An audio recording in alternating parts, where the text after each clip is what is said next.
Okay, I'm continuing my reading. What I'm doing in this series is to read through the entire standard works of the Church of Jesus Christ of Latter-day Saints. This consists of the Bible, the Book of Mormon, the Doctrine and Covenants, and the Pearl of Great Price.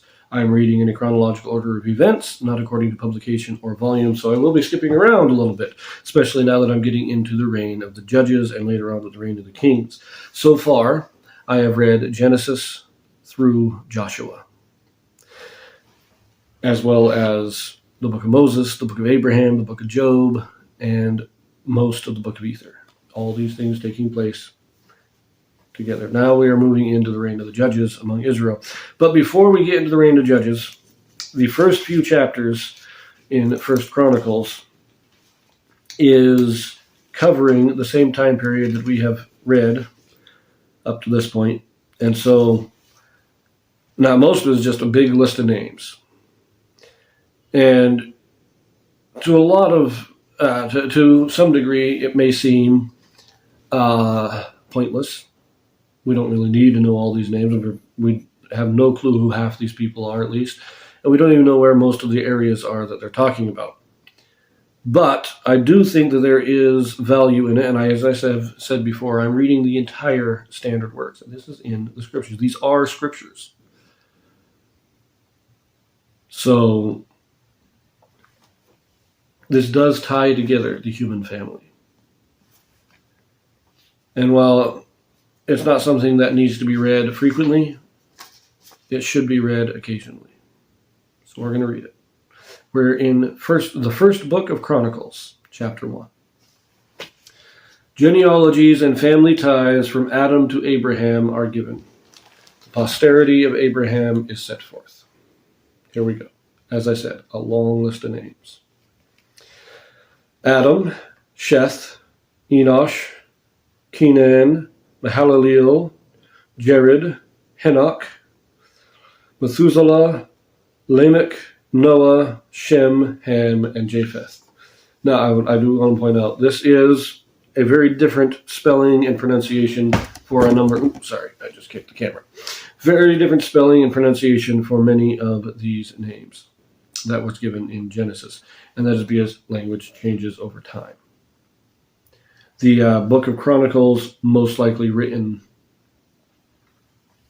during the reign of the kings. This is like 400 or 500 years after the time of Joshua that this was written.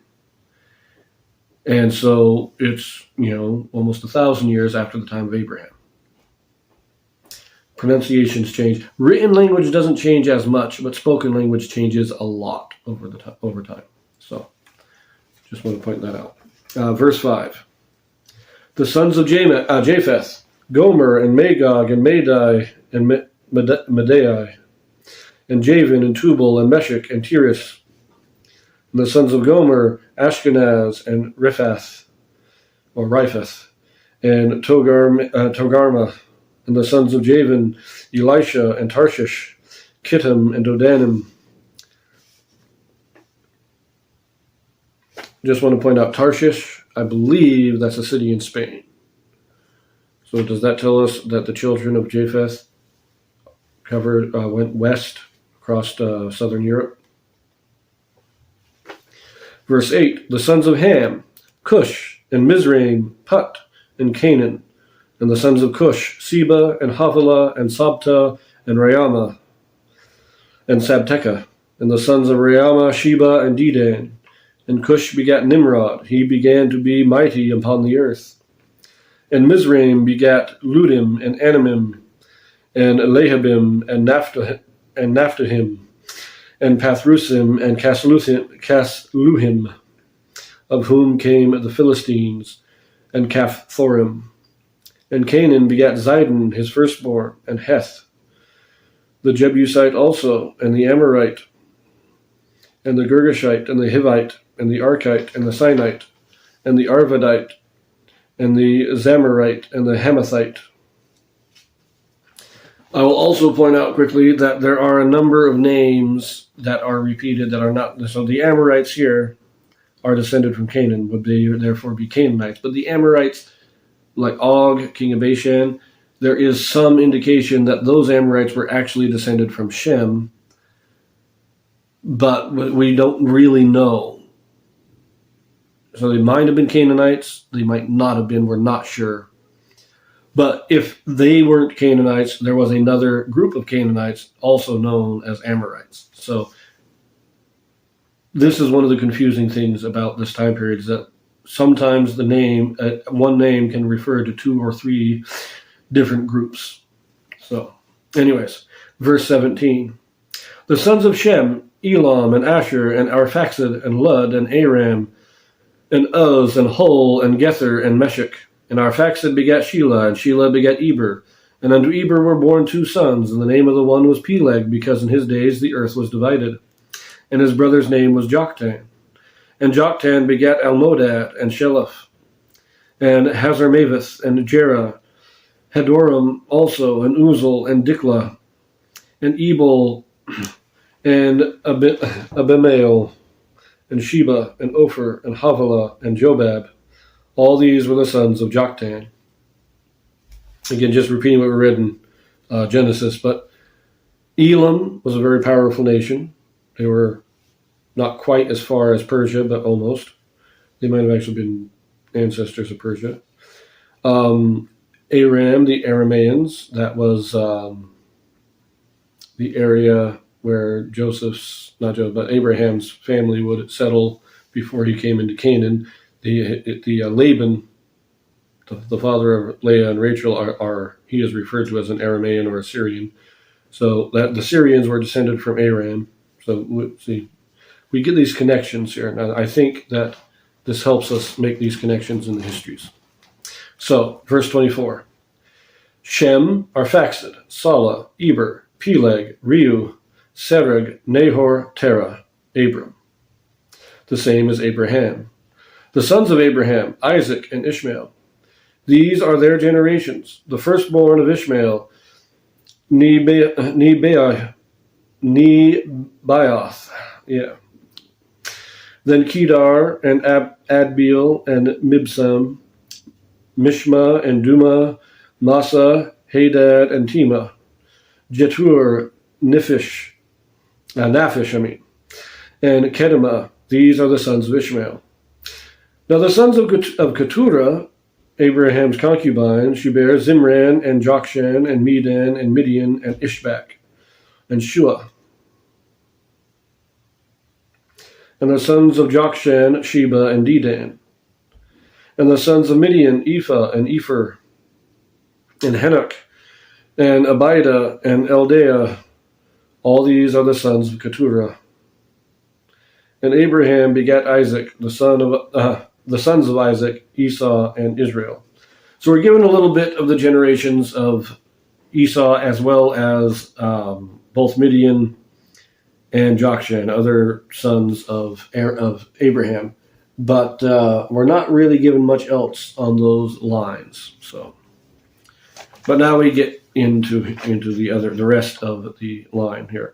Verse 35: the sons of Esau, Eliphaz, Reuel, and Jeush, and Jealam, and Korah.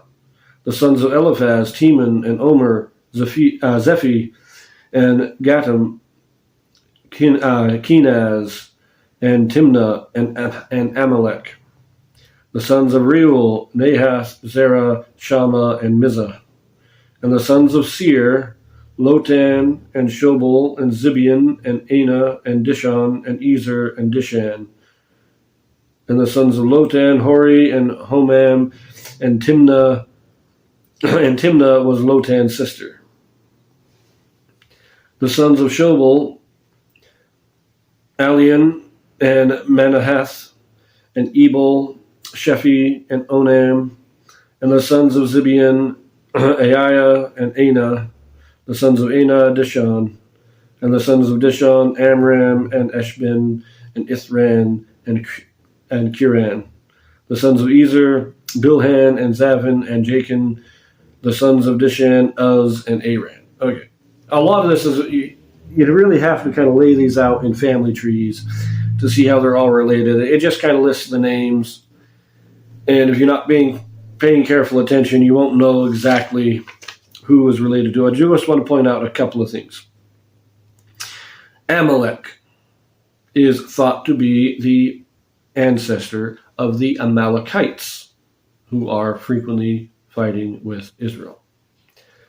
Matter of fact, the story where Joshua fights the Amalekites, where Moses has to hold it, when Moses holds his hands up, they win. When he puts his hands down, they lose. That's the Amalekites. There's a couple other things here, though. It says the sons of Seir, but none of Esau's children are named Seir. Now, that gives us a cross-reference back to Genesis chapter 36. And I believe chapter 36 in Genesis is the list of the dukes of Edom, or dukes of Esau. So, yes, that's where we get that. And this is telling us to look at verse 20.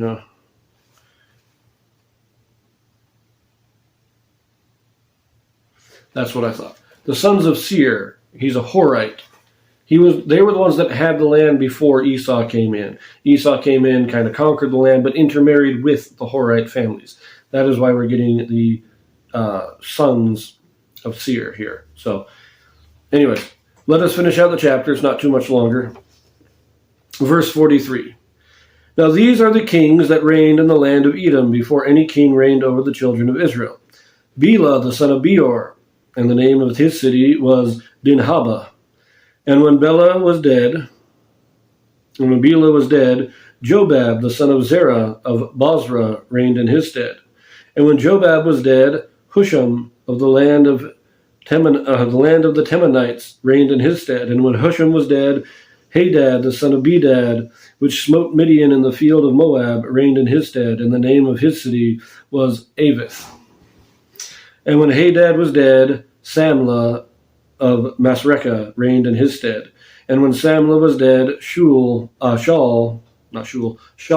of Rehoboth by the river reigned in his stead. And when Shaul was dead, Baal-Hanan, the son of Akbor, reigned in his stead. And when Baal-Hanan was dead, Hadad reigned in his stead. And the name of his city was Pai. And his wife's name was Mehetabel, the daughter of Matred, the daughter of Mezahab. Hadad died also, and the dukes of Edom were Duke Timnah, Duke Eliah, Duke Jesseth, Duke Aholibamah, Duke Elah, Duke Pinon, Duke Kenaz, Duke Teman, Duke Mibzar, Duke Magdiel, Duke Iram. These are the dukes of Edom. A couple of things here. The dukes would have been the local leaders, the town, they would have been rulers of towns, and then the king was over everything. So they were kind of a feudal system. Now, in the book of Jasher, which I mentioned before, I think I mentioned this when we read about Esau back in Genesis, that there was a great catastrophe. They lost a big war. I can't remember the details, but the Edomites decided that they would never have any of their own kin be kings over them. And that is why these kings are listed not as he's the son of him and the son of him. This isn't a descent of kings. It's when one king dies, the dukes got together and elected a new king from somebody outside of the family of Edom. That is why we have this list. Finally, it does say that one of the sons of Esau is Kenaz, right?